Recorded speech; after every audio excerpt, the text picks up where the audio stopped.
After driving 9 hours through a snowstorm to surprise my wife on her birthday, I walked in with a cake and heard her tell her sister, "God, I hope he crashes. I could use the insurance." Her sister replied, "Or at least a few months of silence." They laughed. I left the cake on the counter. The next morning, I was gone. 3 weeks later, she regretted everything she said. So I, 33 male, and my wife, Abigail, 31 female, have been married for 7 years. Classic story. High school sweethearts, broke up for college, reconnected at a mutual friend's wedding, and the rest was history. Or so I thought. Things haven't been great lately. Abigail's been distant. It started about 6 months ago when she began hanging out more with her sister Mia and this new group of friends who all seem to drive cars they can't afford and take vacations they don't have the money for. Not judging, just noticing. Abigail started making comments about our house being starter-sized and asking when I was going to level up career-wise. I chalked it up to a phase. We live comfortably. Nice 3-bedroom in a good neighborhood, 2 decent cars, yearly vacation, nothing fancy, but we're doing fine. Or I thought we were. Last week was Abigail's birthday. February birthdays suck in the Midwest. Always cold, often snowy, plans get canceled, so I decided to do something special this year. Her actual birthday fell on a Tuesday, but she'd mentioned wanting to visit her sister that weekend since they had plans to go to some spa thing on Saturday. I told her I couldn't get away from work and would have to stay behind. That was a lie. I'd actually arranged to take Friday off. The plan? Surprise her by showing up at Mia's place Friday evening with her favorite cake from this bakery near our house, then take her out for a fancy dinner I'd already booked. I'd even packed a bag with her favorite dress and shoes. I had it all worked out.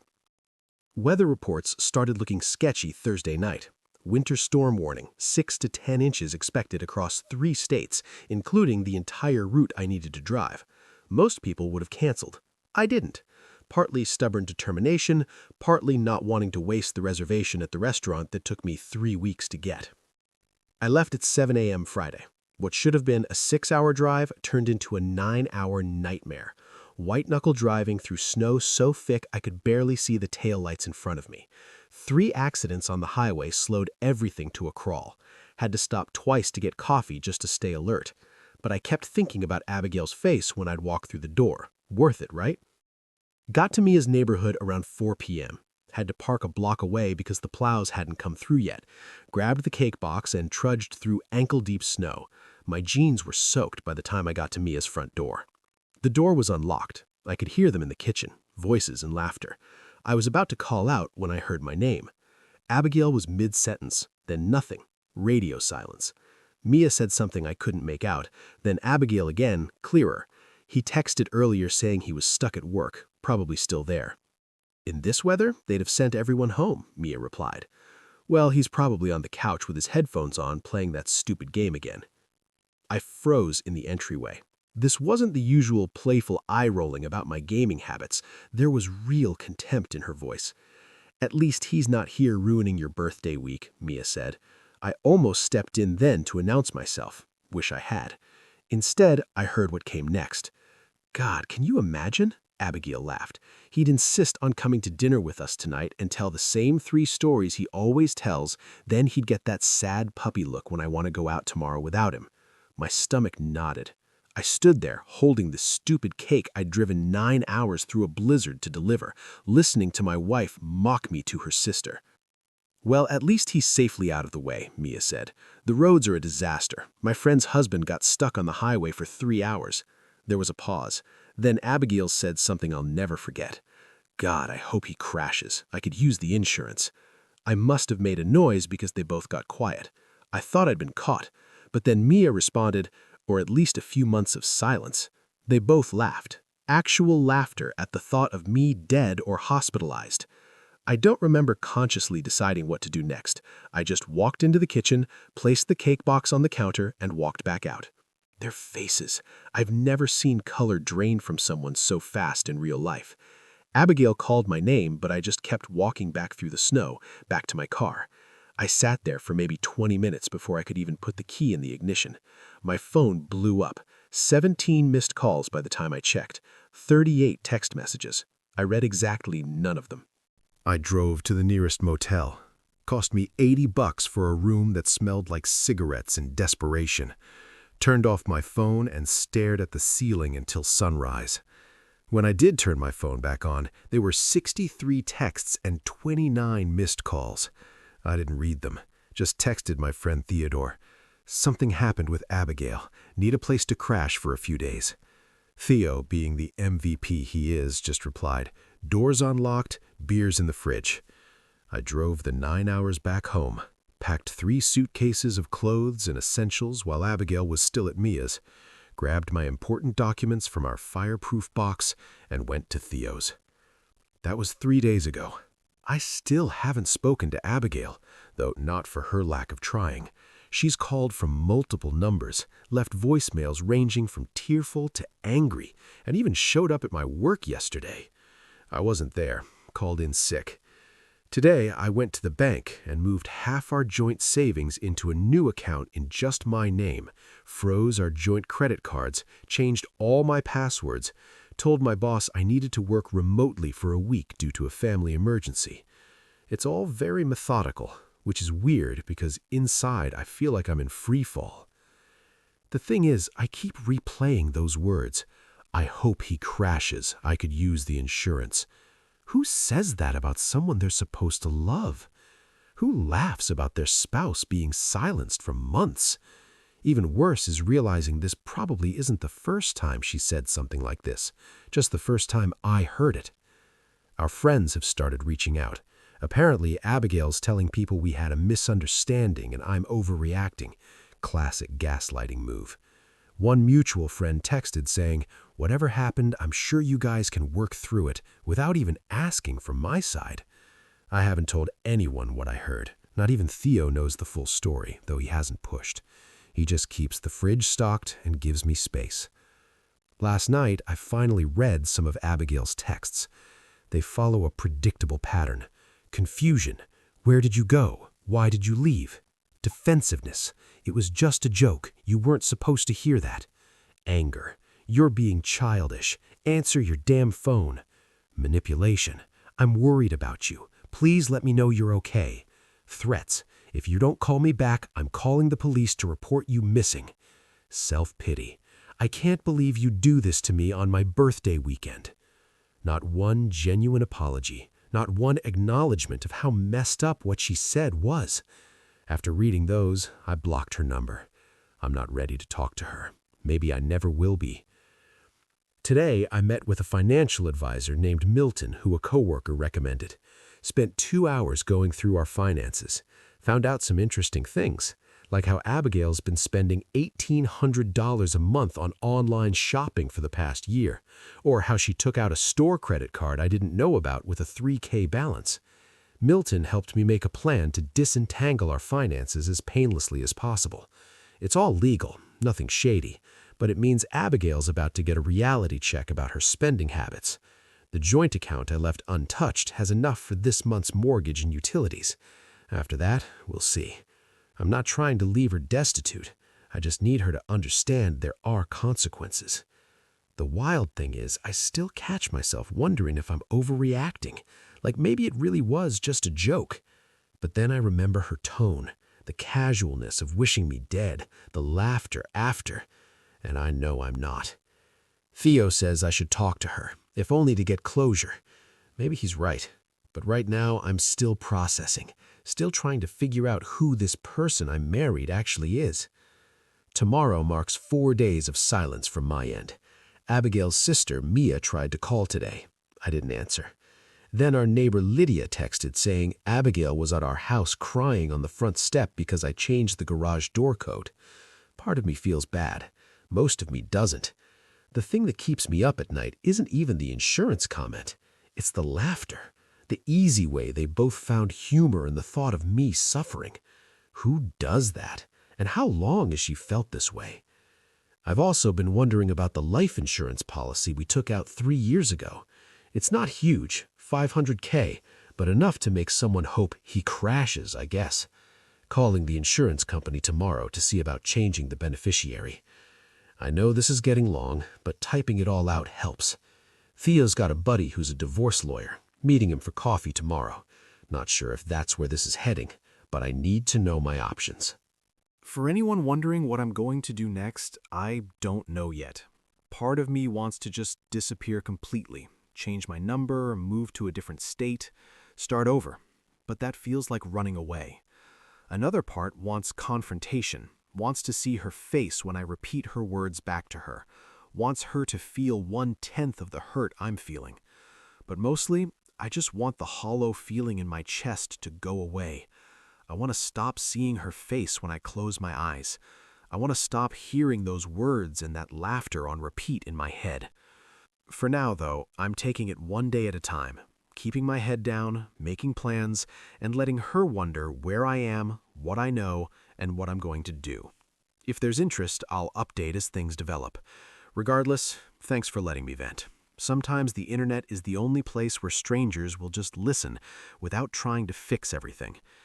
Still standing, still breathing. Noah. Update. Quick TLDR of previous post for those joining. I drove 9 hours through a snowstorm to surprise my wife Abigail at her sister's Mia's house for her birthday. Overheard Abigail telling Mia she hoped I'd crash for the insurance money. Left the cake on the counter and walked out. Been staying at my friend Theodore's place for 3 days, ignoring her calls and texts while sorting out finances. Lots of you asked for an update when things developed, so here we are. It's been a week since my last post, and 10 days since I heard those words that keep replaying in my head like a cursed TikTok sound. They say anger fades. That's what all the self-help podcasts Theodore's been playing in the kitchen claim. Anyway, the rage subsides and you're left with a clear mind to make better decisions. I'm still waiting for that part. Last Wednesday, day 4 of silence, I woke up with a plan. Not a good plan, not a healthy plan, but a plan that felt right in that moment. I waited until 9:30 a.m. when I knew Abigail would be at work. Then I went home, our home, with 3 empty suitcases and Theodore's pickup truck. The house looked exactly the same as when I left it. Coffee mugs still on the counter, mail piled up by the door, but it felt different, foreign, like walking into a movie set of my life rather than the actual thing. I started in the bedroom, packed all my clothes except the ones Abigail had picked out for me. I left those hanging in the closet like abandoned cocoons. Took my grandmother's watch from the dresser, my journals from the bookshelf, the external hard drive with all our photos. Petty, maybe, but I paid for the damn thing. In the office, I disconnected my gaming setup, left the desk, we bought it together, but took the chair. I bought it when she complained about the squeaky wheels on the old one. Found our marriage certificate in the filing cabinet and took that too. Not sure why, just felt important. Throughout the house, I systematically removed myself. My books, my records, my tools from the garage, the weird metal sculpture I bought at that art fair she hated. 4 hours of methodically erasing my presence.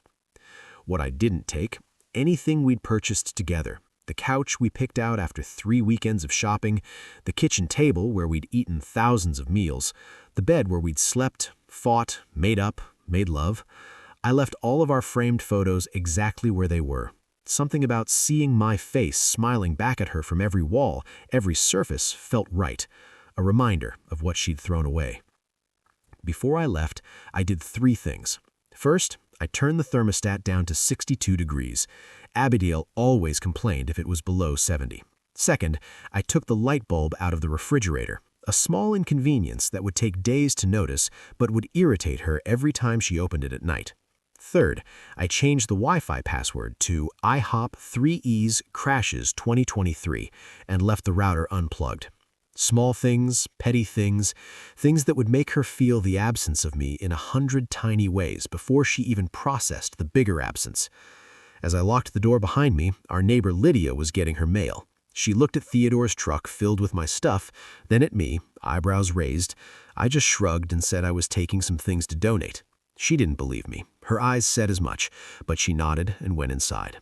Midwest politeness. Don't ask uncomfortable questions, mind your business. Usually annoys me, but that day I was grateful. Back at Theodore's, I stacked everything in his garage except for 2 suitcases of clothes and necessities that came inside. He helped me unload without asking questions, just handed me a beer when we'd finished and said, "Sometimes life kicks you in the teeth." Thursday was financial day.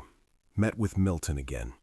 He'd gathered all our account information and laid everything out in a spreadsheet that made my stomach turn.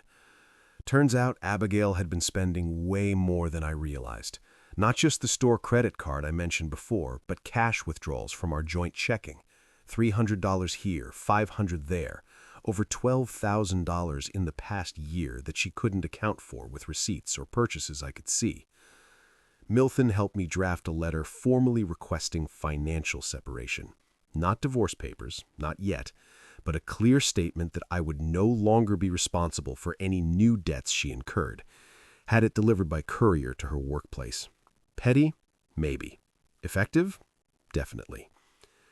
I also canceled our shared streaming accounts and subscription services, changed the passwords on our cloud storage where we kept important documents, redirected all my mail to a P.O. box. Small, systematic cuts to our intertwined life. Friday morning, I finally checked my social media. 17 Facebook messages, 34 Instagram DMs. Even my dormant Twitter had notifications. People checking if I was okay. People asking what happened with Abigail. People taking sides without knowing the full story. I posted exactly one thing. A photo of a half-eaten birthday cake on a kitchen counter. No caption, no context, just the cake. Within an hour, my phone blew up. Friends texting to ask what it meant. Abigail called 6 times in 20 minutes. Her best friend Jill sent a message asking if I was okay because Abigail was really worried. I answered none of them. That afternoon, I met with Ron from work to explain I needed some personal time. He was surprisingly understanding, just asked how much time I needed and if I could still handle the Wilson project remotely. I said yes to the project, 2 weeks for the time. He didn't pry, just clapped me on the shoulder and said sometimes space was the best way to get clarity. First decent advice I'd gotten since this whole thing started. Saturday brought the first real confrontation. I was at the grocery store staring at frozen pizzas and trying to remember which brand Theodore preferred when someone called my name. Turned around to find Mia standing there, shopping basket in hand, pale like she'd seen a ghost. She started with the usual. Abigail's worried sick. Everyone's concerned. Won't I please just talk to her? When I didn't respond, her tone shifted. Said I was being childish. Said it was just a joke between sisters. Said I was blowing things out of proportion. I finally spoke. Asked her point blank if she thought wishing death on your spouse for insurance money was normal sister joke material. Asked if she'd want her boyfriend to hear her say something similar. Asked if she realized that joke was the culmination of months of Abigail's growing contempt. She didn't have answers, just stammered something about misunderstandings and context. I put the pizza back, left my half-filled cart in the aisle, and walked out. Petty? Yes. Satisfying? Also yes. Sunday was quiet. Theodore had some friends over to watch the game. They all knew something was up, but nobody asked, just handed me beers and made room on the couch. For 3 hours, I almost felt normal. Then Monday hit, and with it, reality. My temporary leave from work began. The house I'd shared with Abigail for 5 years was sitting half empty across town, and my phone showed 15 missed calls from her overnight. I finally listened to one voicemail. Her voice sounded different, scratchy, raw. She said she hadn't been sleeping, said the house felt wrong without me, said she'd noticed more and more of my things missing and it was scaring her, asked if I was ever coming back or if I was ghosting our entire marriage. Something about her terminology, treating our relationship like some Tinder match you can just disappear from, hardened something in me. I texted Theodore that I was going for a drive and ended up parked outside our house, my house, Abigail's house, for almost an hour. Her car wasn't there. The porch light was on even though it was daytime, like she'd forgotten to turn it off. The recycling bin at the curb was overflowing with wine bottles. I didn't go in, just sat there wondering how many mortgage payments I had left, wondering if I should sell it and split the proceeds or try to buy her out, wondering how we'd gone from forever to forensic accounting in 10 days. Tuesday brought another financial surprise. Notification from our credit card company about unusual activity. Abigail had gone on a shopping spree, over $2,000 at department stores and boutiques. Retail therapy or deliberate financial sabotage? Either way, I called and reported the card stolen, had a new one sent to my P.O. box. Another bridge burned. That night, I finally posted something more substantial online. Not about Abigail specifically, but a simple status. Sometimes the hardest thing and the right thing are the same. Vague enough to mean anything, specific enough for those in the know. Abigail would see it. Her friends would see it. The narrative was shifting from Noah's having a meltdown to something serious happened. Tuesday marked 2 weeks since I'd heard those words in Mia's kitchen. 2 weeks of silence from my end. 2 weeks of increasingly desperate attempts to contact me from Abigail's end. I met with a lawyer Theodore recommended. Nice guy named Martin. Yes, same name as my financial advisor, which got confusing fast. He laid out my options. Divorce would be straightforward since we don't have kids, but the house and finances would still be complicated. He suggested a formal separation first to give both of us time to untangle things properly. I agreed, and he drafted the paperwork on the spot. Said he could have it served as early as Friday. The ball was rolling now, picking up speed with each day of silence. Thursday was when things escalated. I was working remotely from Theodore's dining table when the doorbell rang. Theodore answered, then came back looking uncomfortable. "Abigail is outside," he said, crying, demanding to see me. I sat there, frozen, coffee halfway to my lips, as Theodore awkwardly asked if he should send her away or let her in. Neither option felt right. I wasn't ready to see her, wasn't ready to hear whatever excuses she'd prepared. But sending her away felt like giving her ammunition, proof I was being unreasonable. So I nodded, and Theodore let her in. She looked terrible. Hair unwashed, eyes red-rimmed, wearing what looked like the same sweater from days ago. She stood in the doorway, staring at me like she couldn't quite believe I was real. I didn't stand, didn't offer her a seat, just waited. She spoke first, asking if I was really having her served with separation papers. Apparently, Martin's assistant had called to verify our address, and she'd pressed until they revealed what the call was about. So much for the element of surprise. I said yes, I was. She asked why I wouldn't talk to her, wouldn't let her explain. Her voice kept catching like she had to force the words out. I told her there was nothing to explain. I heard what I heard. She said it wasn't what I thought, that she'd been stressed about work and bills, and her sister always brought out the worst in her, that she didn't mean it literally, it was just dark humor after a few glasses of wine. I asked her if she remembered what she'd said exactly. She hesitated, then claimed she'd said, "I wish he'd just crash on the couch for a while," and that I'd misheard. That's when I pulled out my phone, played the audio. Yes, I had a recording. Not because I'd planned it. I'd been using a voice memo app to record gift ideas on the drive, trying to think of what else to get her for her birthday besides the cake. Never stopped the recording when I arrived. Pure accident, or fate, or whatever you want to call it. Her exact words in her exact voice.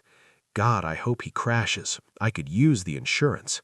Mia's response, or at least a few months of silence. The laughter afterward. The color drained from Abigail's face as she heard herself. She tried to grab my phone. I moved it away. She started crying harder, saying it was taken out of context. She didn't mean it. She'd never hurt me. I just asked her one question. Would you have told me about this conversation if I hadn't heard it myself? Her silence was answer enough. Theodore had made himself scarce when she arrived, but now he came back into the room, awkwardly suggesting maybe they should continue this conversation another time when emotions weren't so high. Abigail ignored him, focused entirely on me. She started listing all the things she'd realized over the past 2 weeks, how much she depended on me, how the house felt empty without me, how she couldn't sleep in our bed alone, how she'd never meant to hurt me and would spend the rest of her life making it up to me if I'd just come home. It was the performance of a lifetime. Tears, trembling hands, voice breaking at all the right moments. 2 weeks ago, I might have been moved. might have believed her, but something had changed in me. I'd spent 14 days thinking about not just what she'd said, but why she'd said it. The contempt that must have been building, the casual cruelty. The person who could laugh at the thought of me dead was not the person I thought I'd married. So I told her the truth. I didn't know if I could ever trust her again. The separation papers weren't about punishing her. They were about protecting myself while I figured out if there was anything left to save. She didn't take it well. Started saying I was throwing away 7 years over one stupid comment, that everyone says things they don't mean when they're venting, that I was being cruel by disappearing and ignoring her.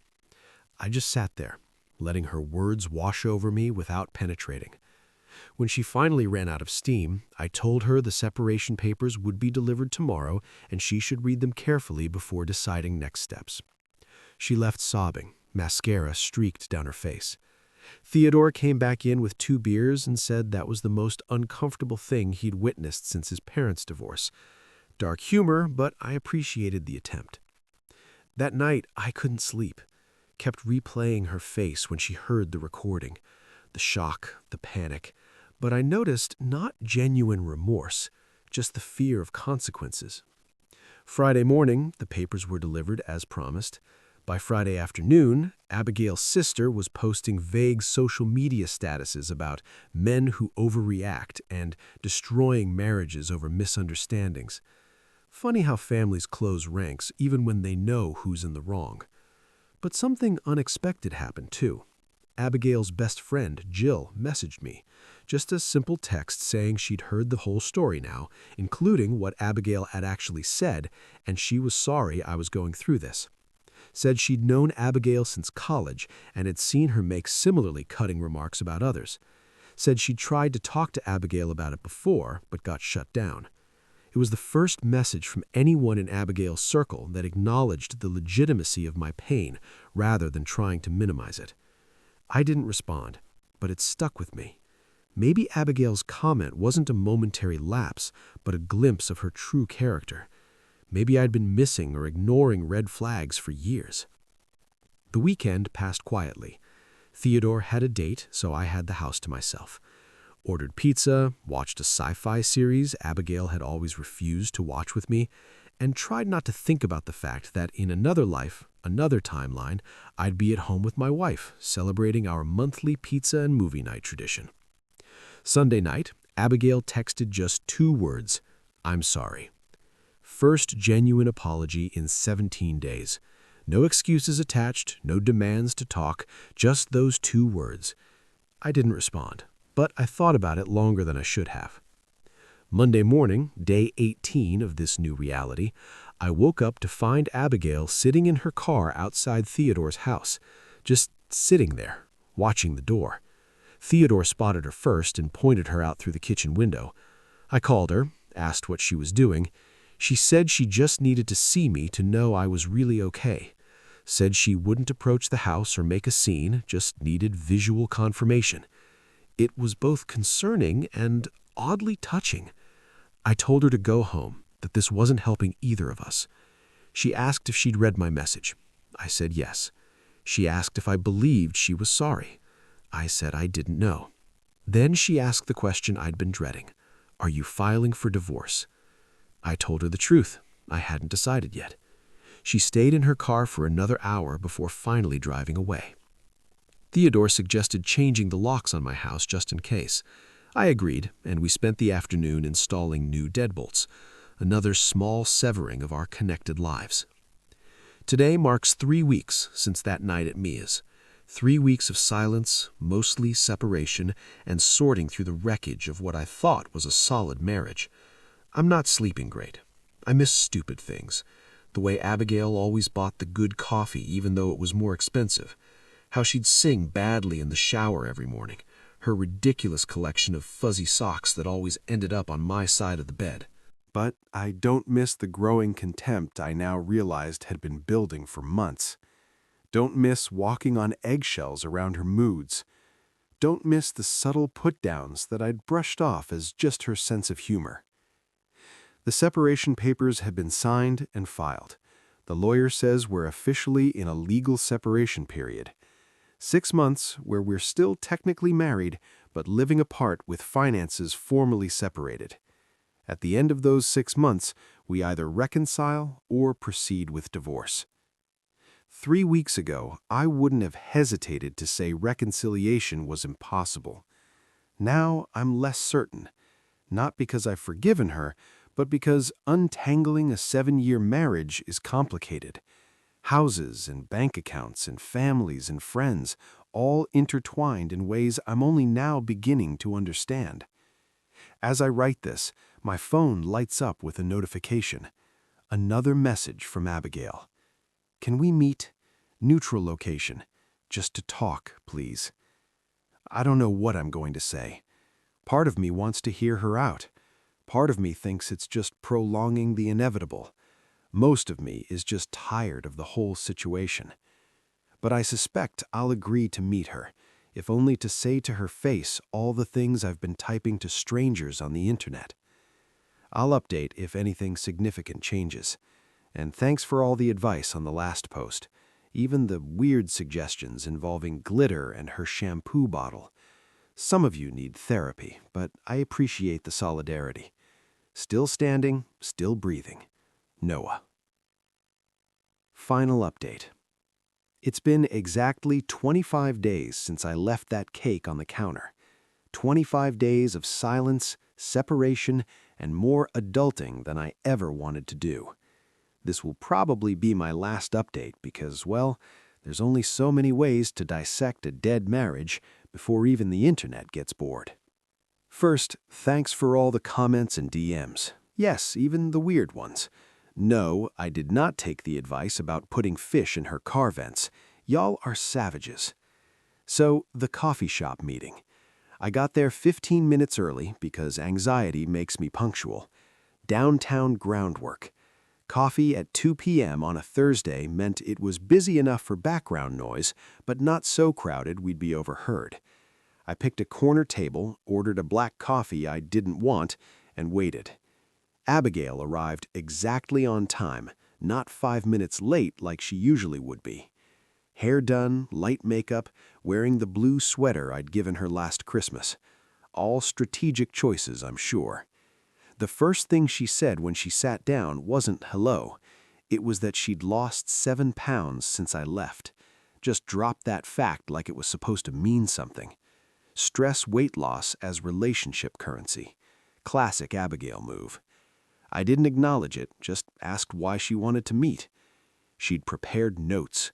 Actual handwritten notes on a yellow legal pad. The sight was so unexpected I almost laughed. This woman who would rather die than make a grocery list had bullet-pointed her way through whatever this conversation was supposed to be. Her first point, she was sorry, genuinely, deeply sorry for what she said. It was cruel and thoughtless, and she didn't mean it. She'd been stressed about work, annoyed that I was missing her birthday weekend, or so she thought, and had been drinking wine with Mia all afternoon. The words just came out. I asked why she laughed after. She flinched like I'd flicked water in her face. Said it was nervous laughter. Said Mia always brought out her worst side. Said it was a stupid attempt to seem edgy and cool in front of her sister. Her second point, she'd been taking our relationship for granted. She'd gotten comfortable in the safety I provided, the stability. She'd stopped appreciating everything I did and started focusing on what I didn't do. Her third point, the past 3 weeks had been a wake-up call. She'd realized how much she depended on me. Not just financially, though that was part of it, at least she was honest, but emotionally. Said the house was too quiet. Said she'd started talking to herself just to hear a voice. Her fourth point, she wanted to try couples therapy. Had already found someone who specialized in rebuilding trust after betrayal. Had booked a preliminary appointment for next week. Wouldn't you please consider it? Through all this, I just sat there sipping my now cold coffee, watching her face for signs of the woman who'd casually wished me dead. Was this performance or genuine remorse? I still couldn't tell. When she finished her prepared remarks, she put the legal pad down and looked at me directly for the first time. Asked what I was thinking. I told her I was thinking about parallel universes, about how in another timeline I never drove through that snowstorm, never heard what she said, and would still be living in blissful ignorance, sleeping next to someone who could laugh at the thought of me dead. She started crying. Not the theatrical sobbing from Theodore's living room, but quiet tears that she kept wiping away with a napkin like they were an inconvenience. I laid out my terms, not negotiating points, just facts. The separation would continue for the full 6 months as planned. I wouldn't be moving back in during that time. I wasn't saying never to reconciliation, but I wasn't saying yes to couples therapy yet either. I needed time. She nodded through all of it, like each word was a small blow she was absorbing. When I finished, she just asked if I hated her. Weirdest part? I didn't. Still don't. There's anger, disappointment, hurt, but not hate. I told her that. She seemed genuinely surprised. Said she'd been telling herself I must hate her to shut her out so completely. Said it was almost worse that I didn't, because it meant I just didn't care enough anymore to feel anything that strong. That stung, because it wasn't entirely wrong. The conversation wound down after that. We agreed to communicate through email about practical matters like the house and bills. She'd continue paying the mortgage, her name's on it too. I'd continue paying my share of utilities. We'd reassess at month 3 of the separation. As we got up to leave, she hesitated, then asked if she could hug me. I said no. She nodded like she'd expected it, gathered her things, and walked out. I sat there for another half hour, thinking about how surreal it was to have such a businesslike conversation with someone you've seen ugly cry, someone who's held your head when you had food poisoning, someone who knew every stupid, embarrassing story from your childhood. 7 years reduced to bullet points on a legal pad. Life continued its weird new pattern. I extended my remote work arrangement through the end of the month. Theodore's spare room became less temporary feeling as I bought a decent mattress topper and hung up a few pictures. I established routines: morning run, work, gym 3 times a week, cooking dinner with Theodore when our schedules aligned. The silent strategy continued to pay unexpected dividends.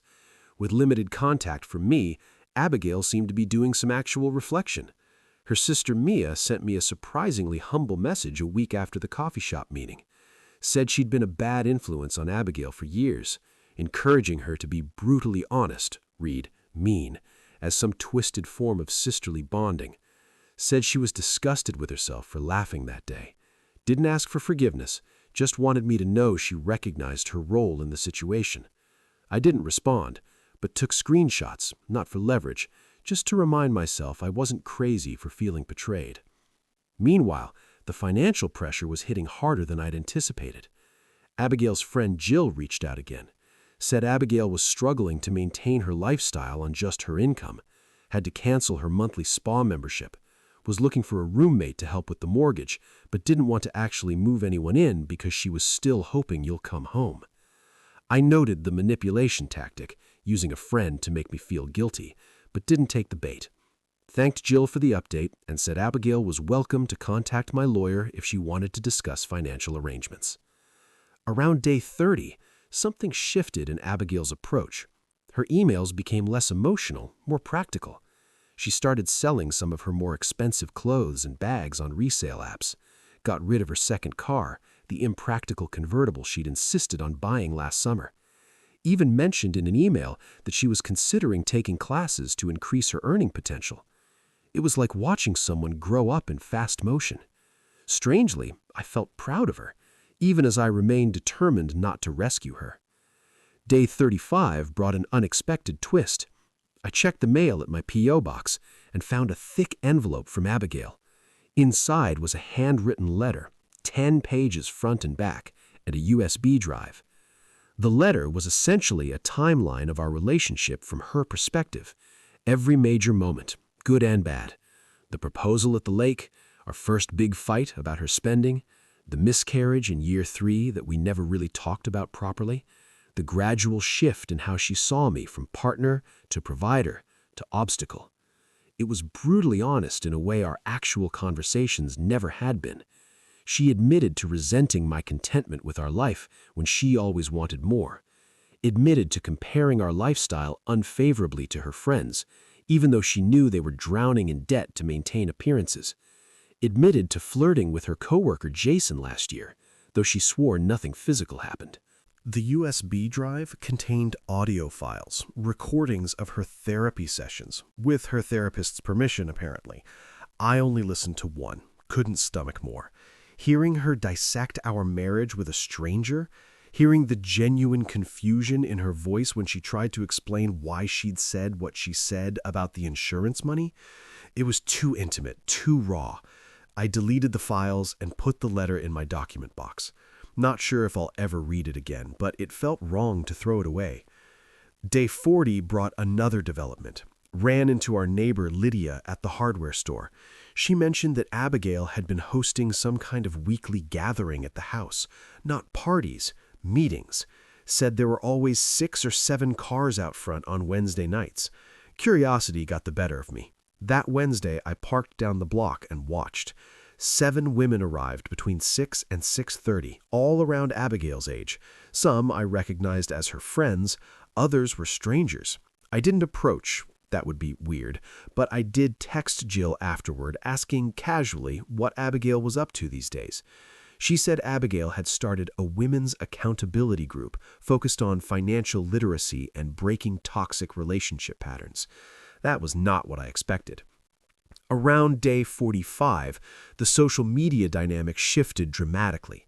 Mia, who'd been conspicuously silent about our situation online, posted a lengthy status about supporting my sister through her awakening and helping her recognize destructive patterns.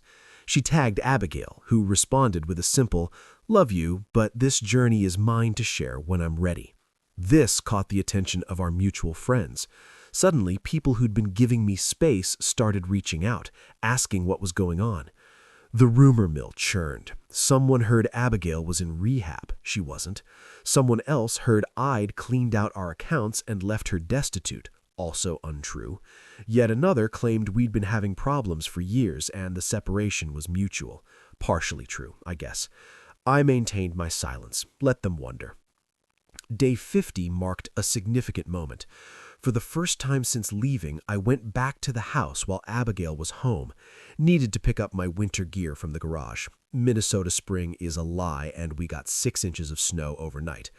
Texted her first to make sure it was okay. She responded immediately saying, of course, and that she'd be home all day working on some project. Pulling into the driveway felt surreal. The lawn needed mowing, the flower beds were untended, small signs of my absence. Abigail met me at the door but didn't hover, just said to take whatever time I needed, then retreated to the kitchen where she appeared to be painting something. The house felt different, smelled different too, less like my laundry detergent, more like the essential oil diffuser she'd always wanted to use but I found too strong. Photos had been rearranged, some furniture moved, not drastically but enough to notice.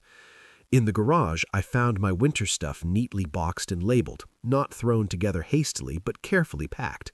She'd even included things I'd forgotten about, my favorite scarf, the expensive gloves my mom had given me 2 Christmases ago. As I loaded the boxes into my car, Abigail came out with a mug of coffee, asked if I wanted to see what she was working on inside. No pressure, just an offer. Curiosity won out.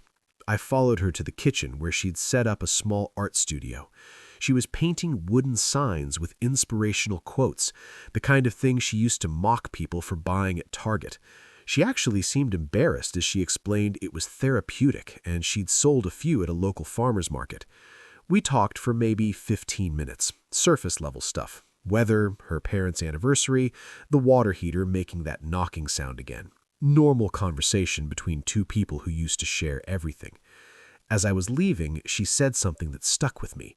Said she'd been reading about grief and realized she was grieving our marriage while also hoping to save it, and those 2 things kept contradicting each other in her head. I nodded, said I understood because I felt the same contradiction. It was the most honest exchange we'd had in years. Day 60 brought financial clarity. Meeting with Milton, the financial advisor, not the lawyer, still confusing, revealed Abigail had been sticking to our agreement. No new joint debt, regular payments on her personal credit cards. She'd even paid off that store card I hadn't known about. Milton suggested it might be time to discuss more permanent financial arrangements depending on which way I was leaning about reconciliation. I realized I hadn't actively thought about that choice in weeks, had been so focused on maintaining boundaries that I'd avoided the bigger question. So I made a list, pro-con style, like deciding which car to buy or which job offer to take, except this was about whether to try salvaging a 7-year marriage or walk away permanently. The list didn't help. Some things can't be quantified. Day 70. Theodore announced he was seeing someone seriously enough that they were discussing moving in together. Not immediately, but within a few months. He assured me I could stay as long as I needed, but the subtext was clear. Time to figure out more permanent arrangements. That weekend, I toured 3 apartments, signed a 6-month lease on the second one. 1 bedroom, walkable downtown location, decent kitchen. A fresh start. Told Abigail via email. She responded with a single line, "I understand, but the door here remains open." Moving day came on day 75. Theodore helped, along with 2 other friends. 4 hours of carrying boxes and furniture up 3 flights of stairs because the elevator was broken. Ordered pizza and beer afterward. Christened the place with a makeshift living room picnic since I hadn't bought a dining table yet. That night, alone in my new apartment, I finally opened the folder of photos on my external hard drive. 7 years of memories. Vacations, holidays, random weekday moments. Abigail laughing at something off camera. Abigail sleeping with her mouth slightly open. Abigail in the early days looking at me like I hung the moon. I didn't cry, just sat there feeling the weight of everything we'd built and everything we'd lost. Day 80. Email from Abigail asking if we could meet again. She wanted to discuss what would happen after our 6-month separation ended. Still 3 months away, but she wanted to be prepared for either outcome. We met at a different coffee shop, more neutral territory. She looked good, healthy, had cut her hair to shoulder length, wore minimal makeup and simple clothes, jeans, sweater, boots, the flashy designer purse replaced by a canvas tote. The conversation was direct. She asked if I was leaning toward reconciliation or divorce. I told her honestly that I hadn't decided. Asked what she wanted. She said she wanted to try again, but only if I could eventually forgive her. Really forgive, not just say the words while holding on to resentment. Said she'd changed in the past 11 weeks, was still changing, and wanted the chance to show me that person rather than tell me about her.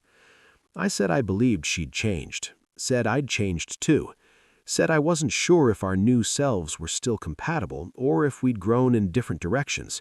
She nodded, said that was fair. Then she handed me a sealed envelope, said it contained her proposed terms for either outcome, reconciliation or divorce. Asked me to read it when I was ready and let her know my thoughts. I opened it 3 days later. Inside was the most mature, reasonable document I could have imagined from someone fighting for their marriage while preparing for its end. For reconciliation, 6 months of couples therapy before cohabitation, full financial transparency from both sides, regular check-ins about relationship satisfaction, annual State of the Union discussions about goals and progress. For divorce, fair division of assets based on contribution rather than strictly 50-50.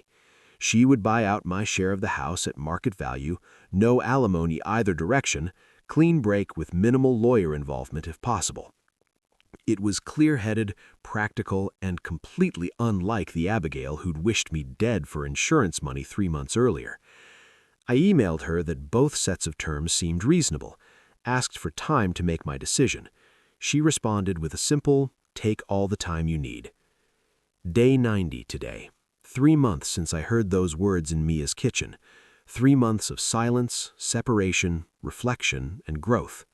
I've been thinking about cakes. The one I left on Mia's counter. The birthday it was meant to celebrate. The moment everything changed. This afternoon, I went to the same bakery, bought the same cake, drove to my new apartment, and set it on my new counter. Then I took a photo and texted it to Abigail. The first direct text I'd sent her in 90 days. She called immediately. I let it go to voicemail. Then I cut a slice of cake, sat on my second-hand couch, and listened to her message. She didn't beg, didn't make assumptions, just said she understood the symbolism, said she would accept whatever I decided, said she was proud of how I'd handled myself through all of this, with dignity instead of destruction, said she was sorry again, not expecting forgiveness, but offering the apology anyway. I'm meeting with the lawyer tomorrow, not to file for divorce, not yet, but to discuss the next steps of either path, to understand what reconciliation would really look like after something like this, to know exactly what I'm choosing. Tonight, I'll finish this cake alone, not out of sadness, but because some journeys need to be walked solo. I don't know if Abigail and I have a future together. The wound she inflicted was deep. The trust she shattered won't be easily rebuilt. But I do know that whatever I decide, it will be from a place of strength rather than fear, of clarity rather than confusion. Those words at Mia's kitchen table revealed something ugly, but maybe they also revealed something necessary. Maybe we needed to break completely to see what we were actually made of. Or maybe some things, once broken, should stay that way. Either way, I'm at peace with the process. The man who left that cake on the counter 90 days ago would have set himself on fire to keep Abigail warm. The man writing this now knows his own worth. I'll update one last time after I make my final decision, but for now, I'm signing off. Thanks for coming on this journey with me, Internet strangers. Your advice, support, and occasional terrible revenge suggestions have been a strange form of therapy. Still standing, still breathing, stronger than before.